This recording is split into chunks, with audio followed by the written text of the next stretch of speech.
All right, so as conservatives around the country continue in their effort to pass extreme reactionary anti-trans legislation, they also simultaneously continue to be completely incapable of coherently defining the rigid boundaries of what they consider to be a woman. So I got a couple different examples here of Republicans completely flopping on what they claim is the easiest thing in the world to do. But here, just to start us off, is Marjorie Taylor Greene giving us a perfect insight into how completely ridiculous this entire conversation really has gotten. Question, what is a woman? Because she said she's not a biologist. I'm going to tell you right now, what is a woman? This is an easy answer. We are a creation of God. We came from Adam's rib. God created us with his hands. We may be the weaker sex, we are the weaker sex, but we are our partner, our husband's wife. We are mothers.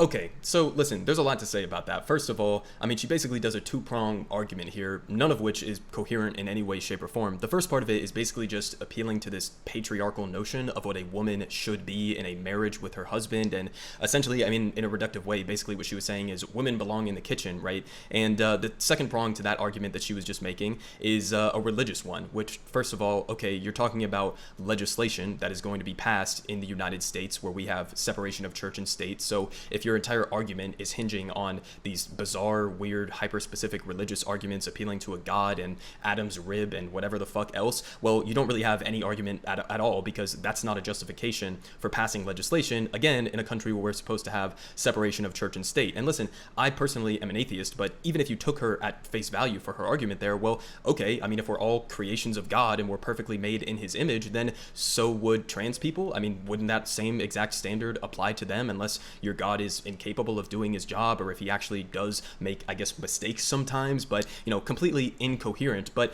again, she's defining womanhood relative to a man. I mean, how embarrassing is this, that in your perfect world, in the mind of Marjorie Taylor Greene, in her perfect ideal sense, a woman is just somebody who's the weaker sex relative to her male partner? I mean, it's kind of pathetic, honestly, especially as somebody who's a member of Congress. You would think that she would have ambitions beyond just being, you know, the weaker sex relative to her husband, but I guess if that's how you want to define it, then go ahead. Now, if I was going to give my answer to this and actually define what a woman is, I would just say a woman is somebody who identifies as a woman. There you go.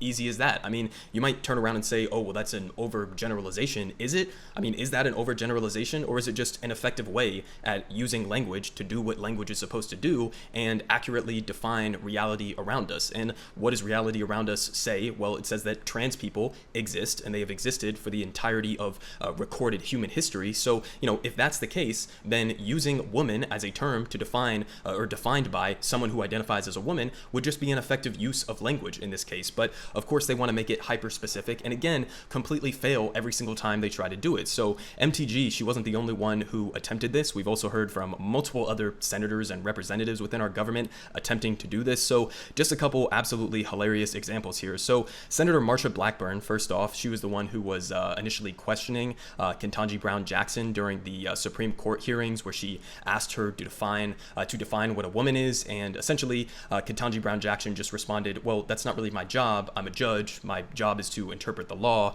and I'm not a biologist, so why would I answer this question at all? It's obviously just disingenuously being deployed for political reasons. But let's hear what Marsha Blackburn had to say about defining what a woman is. So she said a woman is someone with two X chromosomes, and Senator Ted Cruz of Texas took the same route, arguing that chromosomes define a woman. But okay, that's wrong, because some women, namely, are born without two X chromosomes, while some men are born with two. So okay, first one, your clear definition boundaries that you're trying to set up here are already disproven in this first example. But we go on here. Senator Tom Tillis of North Carolina said a woman is simply my wife.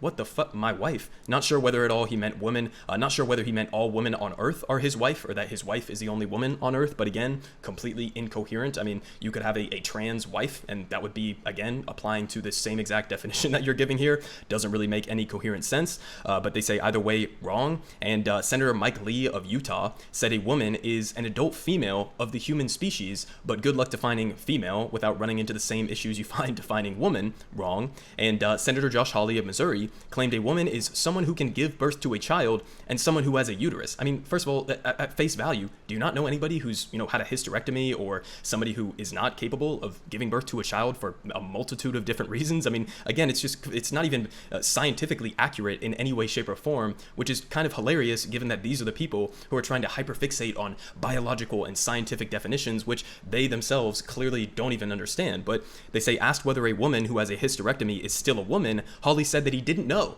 He didn't know.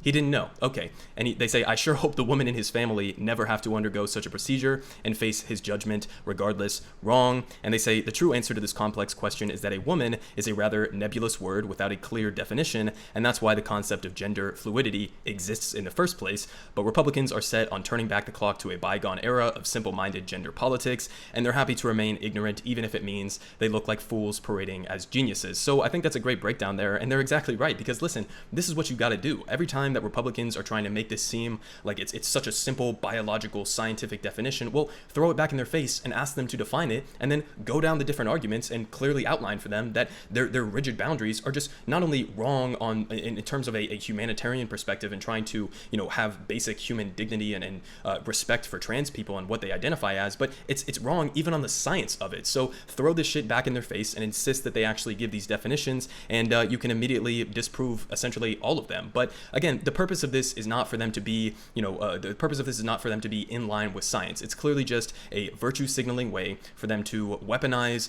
harm against some of the most marginalized people in the country in order to rile up their reactionary base. I mean, it really just comes down to that. And just as a specific example with the state of Utah, which I think perfectly puts this in full perspective. So they passed a piece of anti-trans legislation, which was vetoed and overridden by their governor, who vetoed the bill, and then that was overridden by the state legislature. But if you get into his reasoning for why he vetoed it, you see exactly transparently what the actual goal is of all of these pieces of legislation here. So they say Governor Spencer Cox, a Republican in his first term who is up for re-election in 2024, faced political pushback from his party when he denounced the bill this month after it was passed at the last minute by Republican state senators. And he said in a letter explaining his veto on Wednesday that he was concerned an outright ban on trans females participating in athletics. He said he was concerned an outright ban would place the lives of transgendered children at risk and believed the bill had not been sufficiently discussed. So, I mean, based, I guess, for not approving of this bill on at the surface of it, but he's absolutely right that this is only going to serve to put transgender children at risk.